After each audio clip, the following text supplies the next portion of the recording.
Aston Martin DBS 770 Ultimate with 760 HP power V12 engine and 21-inch wheels. Produced in limited quantities of 499 units.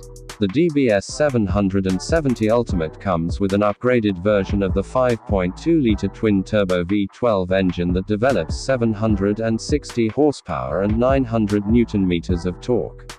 The company advises this special edition to be the most powerful production Aston Martin ever, and the fastest and most powerful DBS to date, despite its advertised top speed of 340 km/h. Highlights include a more prominent splitter at the front, a new bonnet with deep horseshoe holes and gills, twill carbon fiber accents, and a redesigned diffuser at the rear.